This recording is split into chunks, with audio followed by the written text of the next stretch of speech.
Time to do your videos. This week I'm going to start with the opening. It's been a while since I started with the opening, and I can tell you one thing.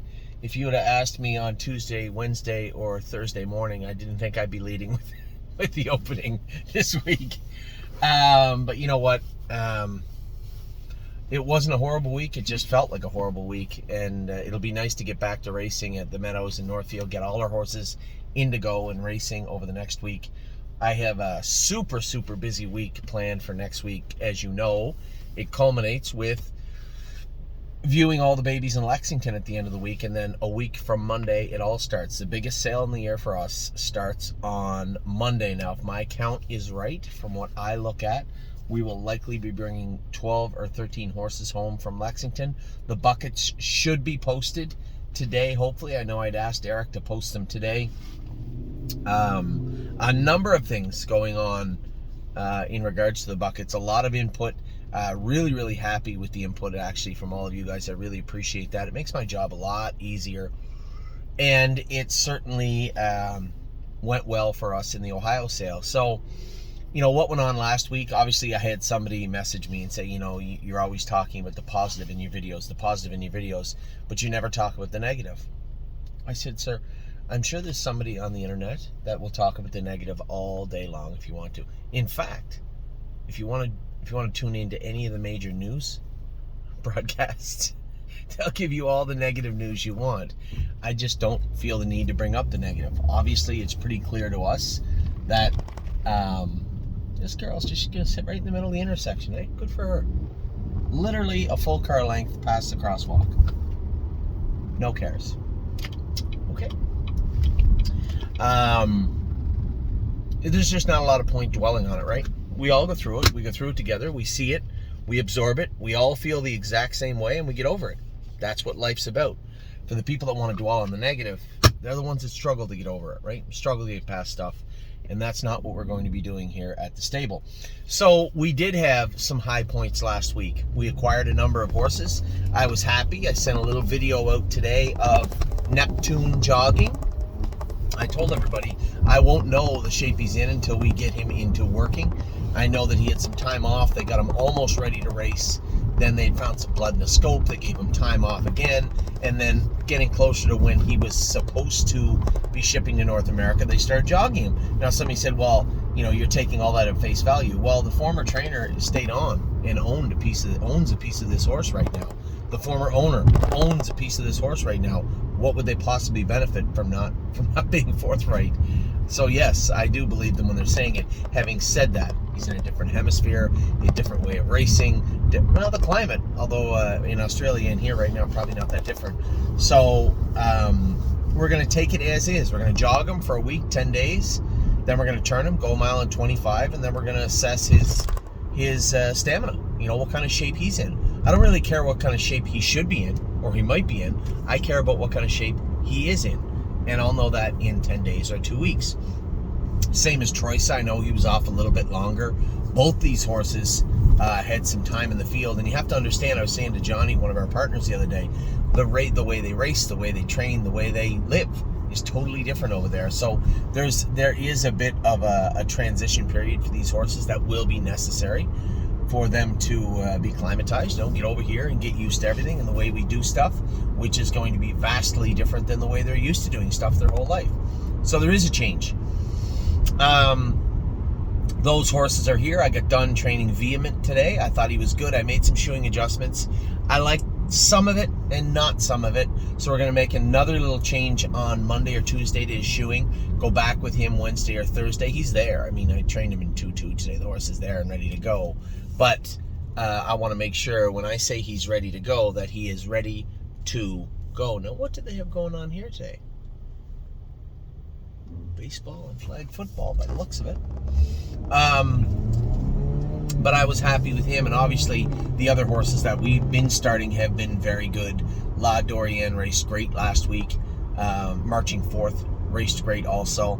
And we'll continue to try and acquire various different horses. Many of you know Chase H. Hanover was up for sale, and yes, we were part of the bidding. We were nowhere near the final price of $150,500 on him, but very, very good horse, and hopefully whoever bought him takes him out of Southern Ohio. That'd be awesome if they did. So we can have a better run at everybody with Save America, and we'll find a spot down there or around somewhere for Rock Shining Star. We have options with these horses, whether it be Dayton right now or the Meadows. Save America will get around Northfield great, and Rock Shining Star has already proven that he can get around the Meadows great. So we have some of the right horses, and you start to see more that top shelf quality trickle in over the next little while, and we're going to be keeping our eye on everything that is going on. But I have two eyes. One's going to be over here on the racehorse side, and the other over here at Lexington. And come next weekend, both eyes will be tuned very, very closely to the grounds at Fasig-Tipton as we start to take a look at all the yearlings we're picking out. By the sounds of our clients and the buckets, the way they look like they're going to sell quick, it's going to be a lot of fun.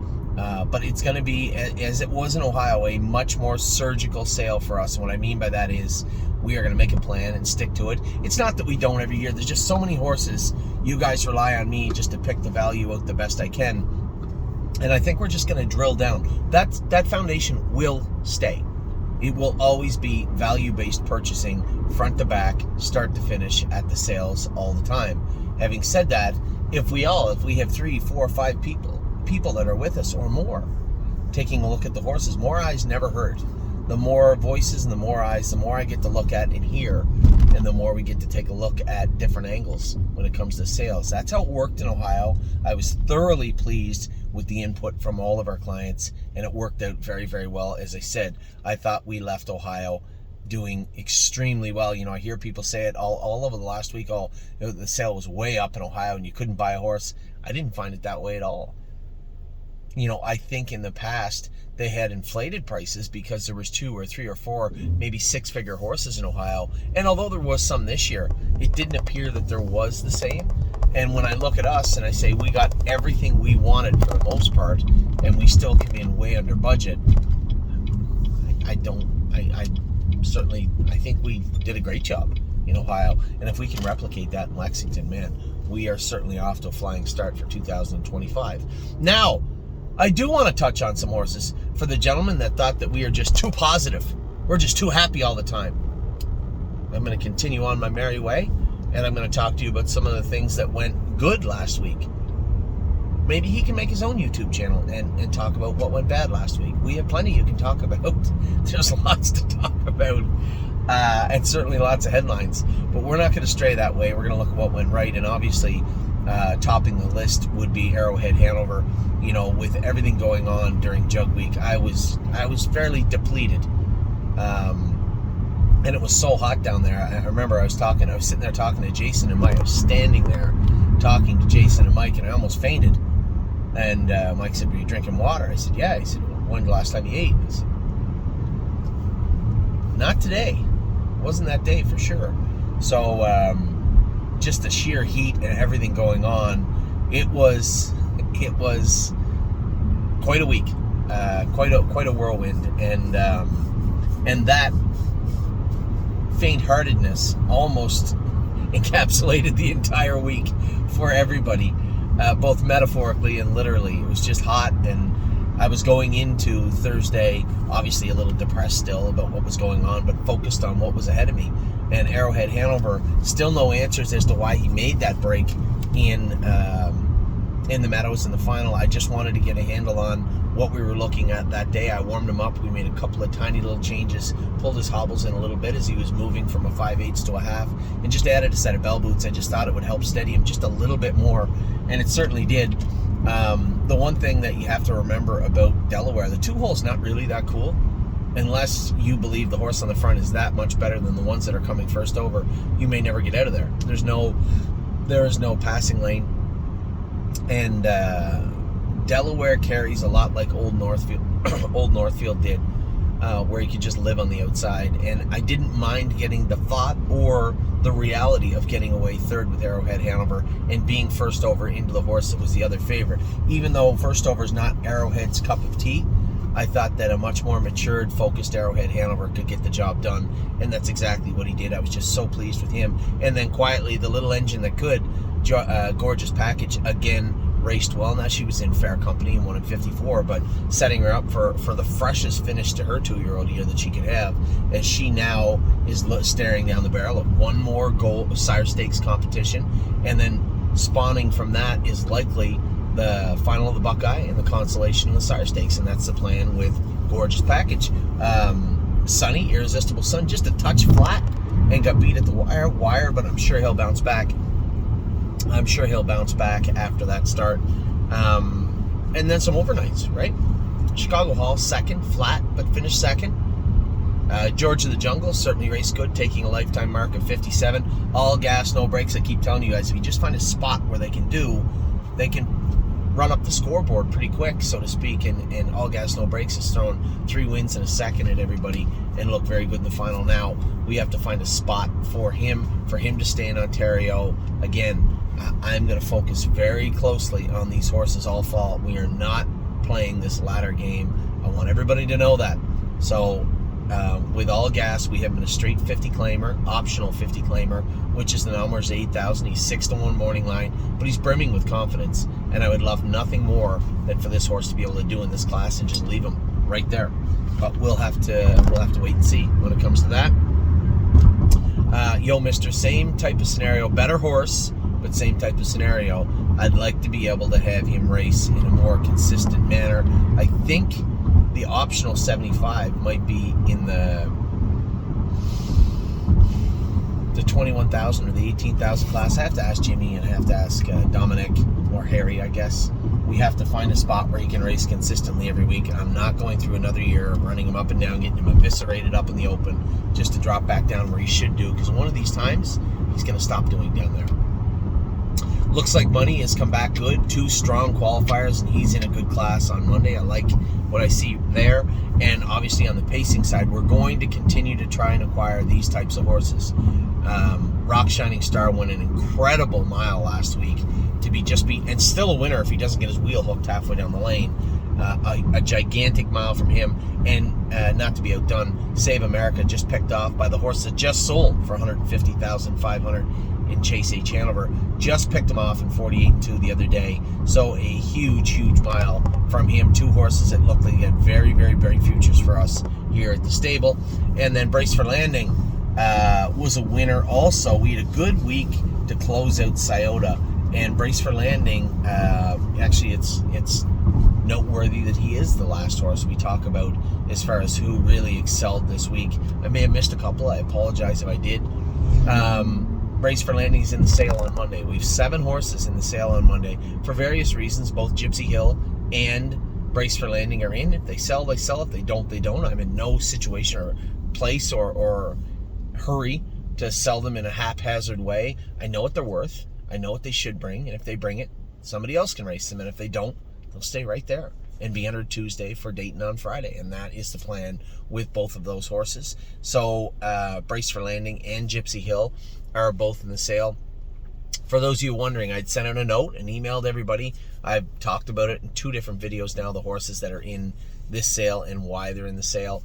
Victory Blue Chip and Sweeney and Cleveland Masha and those types of horses. Just moving them out, as we bring in other horses that, as I like to say all the time, can make that immediate impact. Sure, we're going to keep some of these 2-year-olds over. We're going to race them in the winter. And that's the plan. That's been the plan since back when Time Is On My Side built that blueprint way back in January, then into March, then into June.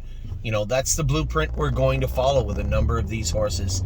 And that's where the sale starts and stops. The horses that are in the sale are horses that I maybe didn't think would be able to transition that well into doing what we're trying to do with the other ones.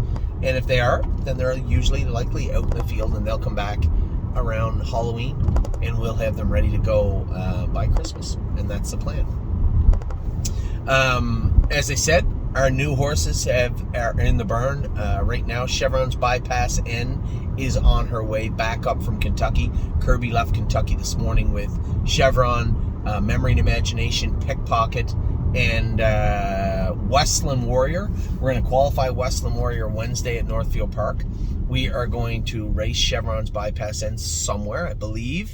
Don't quote me, and it depends on how she trains. But I believe it's going to be a Saturday, next Saturday at Northfield Park. I don't know who's going to drive her. I'm obviously going to be in Dayton on my way to Kentucky.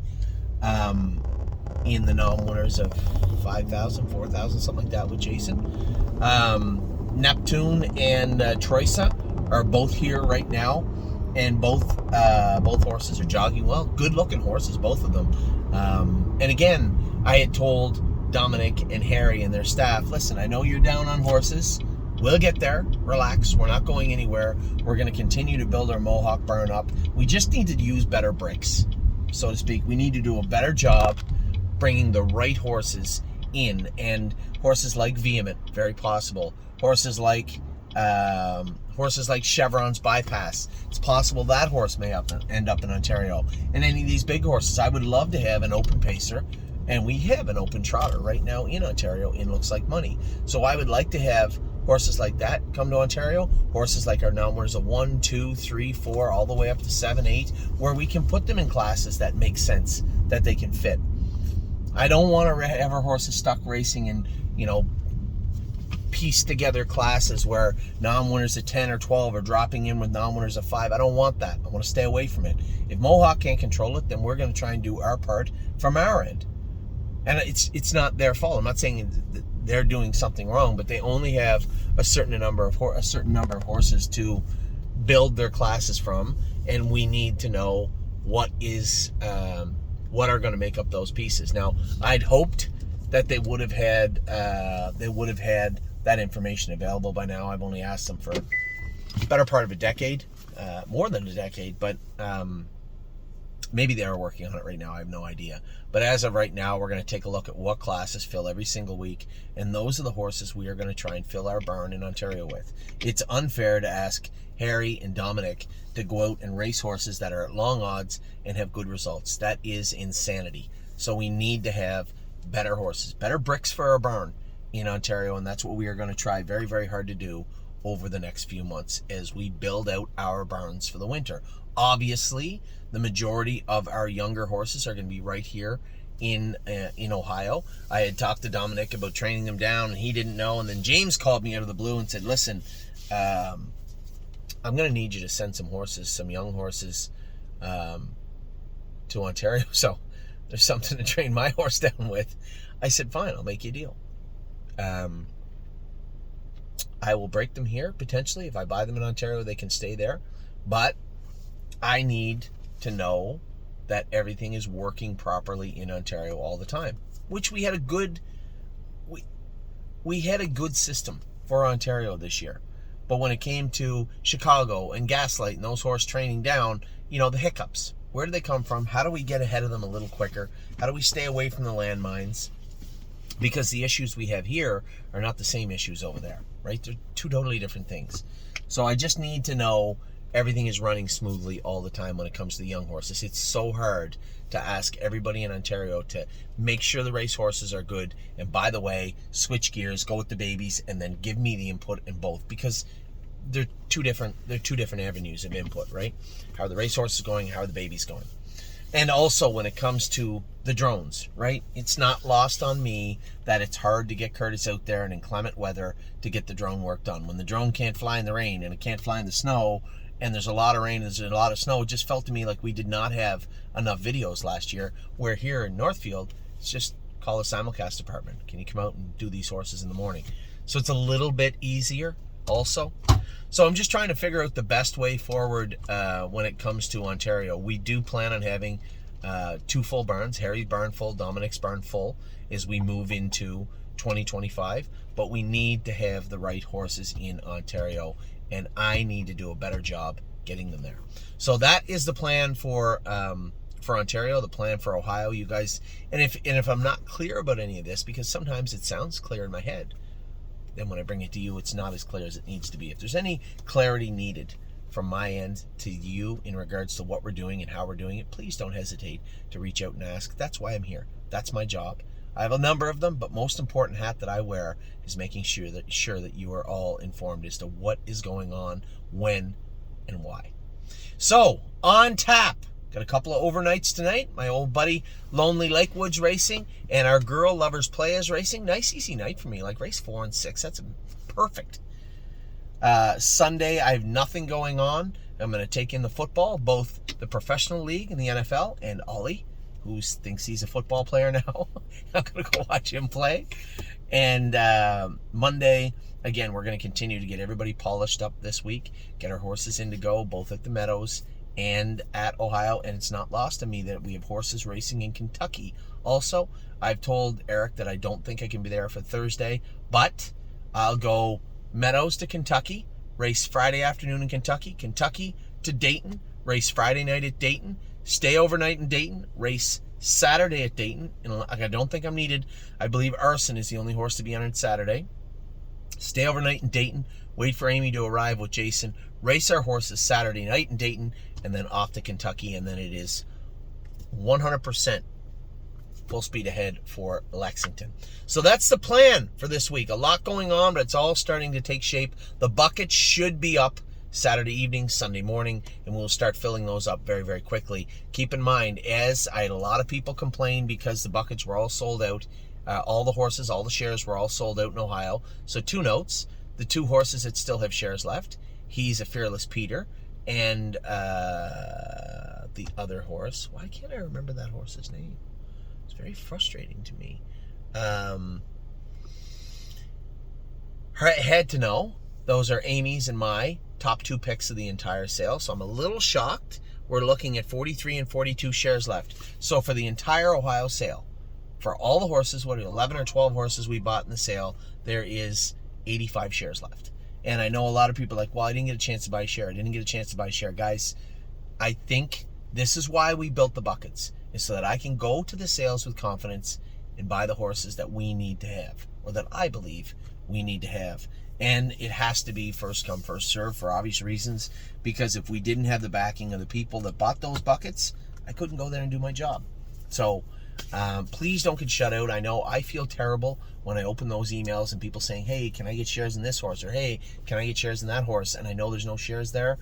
It bothers me. It upsets me. But at the same token, I have to do what is best for all of us, and putting those buckets together is very, very important. So those buckets will go up. Don't quote me, but I believe there's a premium bucket that's going to be 3 horses. There's a smaller one that's going to be 2 horses. There's trotting fillies, trotting colts, high-end pacer, high-end trotter. I can tell you right now, there's a lot of people asking me into the high-end pacer. It will likely fill out quickly, and we'll open a second bucket. And if that happens for the high-end trotter, then we'll open a second bucket also. But please, I understand a lot of you want to pick your horses and want to do your thing, but this is our thing. This is how the stable operates, and the buckets are there for a reason. And I would love for them all to sell out as we move towards Lexington. And if the emails I'm receiving are completely correct, there's another one right there. If they're completely correct, then we very well may be sold out heading into the sale in Lexington. So with that, I'll let you go. That is your opening for the week. On my way home to Brunswick, I'm going to do the racehorses, the 3-year-olds, the 2-year-olds. Not going to do a yearling one yet. As you know, many of you know, we have 8 horses in the barn right now. They're all broke. The videos are on our YouTube page. Patricia had said, hey, I hadn't seen any of the horses yet. They're all on our YouTube page. If you guys need help finding our YouTube page, Kelly, Wendy, Lynn, anybody will help you find it. And for those of you that are new to the stable, there's over 7,000 videos on there of just me yammering on over the last 5, 6, 7 years. There's a lot of information, both old and new, on there. We update our videos every single day almost, and it's an opportunity for you to go back and look and see maybe what we did last year, maybe how things ran last year, because we don't plan on changing a whole lot as we head into 2025. So I'll let you go. I'll get back to your videos in a minute. I just pulled into Big D's. I just got to get some driving gloves, a couple of whips, and that's about it. So I'll talk to you soon. Have a wonderful weekend. It is a beautiful day here. I hope it's beautiful wherever you are. Take care.